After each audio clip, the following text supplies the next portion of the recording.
Medical இன்சூரன்ஸுக்காக கட்டக்கூடிய பணம் நெறைய பேர் வேஸ்ட்டுன்னு நெனைக்கிறாங்க. அது திரும்பவும் வராது. நான் நல்லா தானே இருக்கேன். இதுவரைக்கும் ஹாஸ்பிட்டல் பக்கமே போனது கிடையாது.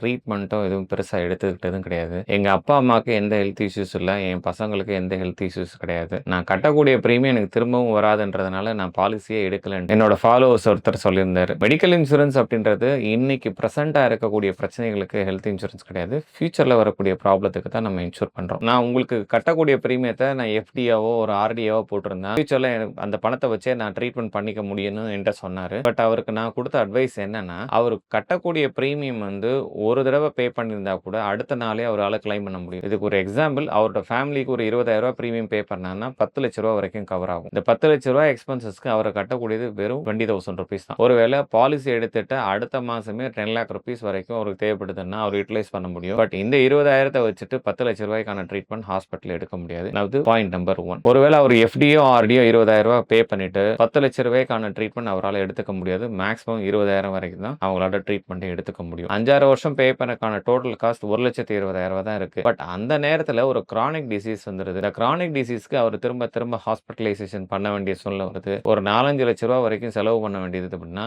அப்ப அவர் டெபாசிட் பண்ணியிருக்கிற பணமும், அவரோட இன்ட்ரெஸ்ட் மட்டும் தான் அவருக்கு கிடைக்குமே தவிர, டோட்டல் எக்ஸ்பென்சஸ் கவர் பண்ண போறது கிடையாது. என்கிட்ட பாலிசி வச்சிருக்கக்கூடிய சில பேர் கேன்சருக்கு ட்ரீட்மெண்ட் எடுக்குறாங்க. வருஷக்கணக்கா எடுக்குறாங்க. 5 இயர்ஸ், 6 இயர்ஸ் வரைக்கும் ட்ரீட்மெண்ட் எடுக்கக்கூடிய கஸ்டமர்ஸ் நெறைய பேர் இருக்காங்க. ஒவ்வொரு வருஷமும் 6 லட்சம், 7 லட்சம் கிளைம் வாங்குறாங்க. பட் அவங்க கட்டக்கூடிய பிரீமியம் பார்த்தீங்கன்னா, ரொம்பவும் கம்மியா தான் இருக்கும். 20லருந்து 25,000 பே பண்றவங்களுக்கு ஒரு 5, 6 லட்சம் ரூபாய் வரைக்கும் ஹாஸ்பிட்டல் செலவு வருதுன்னா, அந்த எக்ஸ்பென்சஸ் இந்த பாலிசி மூலியமா அவங்க கிளைம் பண்ணியிருப்பாங்க. இது அவங்கள பொறுத்தவரைக்கும் அவங்க லைஃப்ப சேவ் பண்றதுக்கு உதவும். நீங்க எஃப்டியோ, ஆர்டியோ போட்டிருந்தீங்க அப்படின்னா, அந்த அமௌண்ட்டும் பிளஸ் இன்ட்ரெஸ்ட் மட்டும் தான் உங்களுக்கு சப்போர்ட் பண்ணுமே தவிர, என்டையர் லைஃப்க்கான ட்ரீட்மெண்ட் எக்ஸ்பென்சஸ் உங்களுக்கு சப்போர்ட் பண்ணாது. இன்சூரன்ஸ் அப்படின்றது உங்களோட வாழ்நாள் தேவைக்கு ஒருவேளை ஹாஸ்பிட்டலைசேஷன் ட்ரீட்மெண்ட் எக்ஸ்பென்சஸ் ப்ரொலாங்கா வருது. ஒரு டயாலிசிஸ் ஸ்டேஜ்ல ஒருத்தர் போயிறாரு. ஒரு கீமோதெரபி போகணும். ஒரு டே கேர் ட்ரீட்மெண்ட் போகணும். தொடர்ந்து ஹாஸ்பிட்டல் எக்ஸ்பென்சஸ் அவருக்கு வரப்போகுது அப்படின்னா, அந்த நேரத்துல அவர் டோட்டல் எக்ஸ்பென்சஸ் அவர் செலவு பண்ண போறது கிடையாது. என்ன இன்சூரன்ஸ் பிரீமியமோ அந்த அமௌண்ட் மட்டும் தான் கட்ட போறாரு. அந்த அமௌண்ட் அவரோட என்டையர் பிரீமியத்துக்கு ஹெல்ப் பண்ணும். நான் சொல்லக்கூடிய இந்த ₹10,00,000 சம் இன்சூர்ட் கவரேஜ்க்கு ₹20,000 பே பண்ணாருன்னா வெறும் 2% மட்டும் தான். ரெகுலரா ஒரு 10 இயர்ஸ் வரைக்கும் பே பண்றாருன்னா, அப்ப பார்த்தா கூட அதிகபட்சம் நீங்க ஒரு ₹2,00,000 தான் பே பண்ணியிருப்பீங்க. பட் இந்த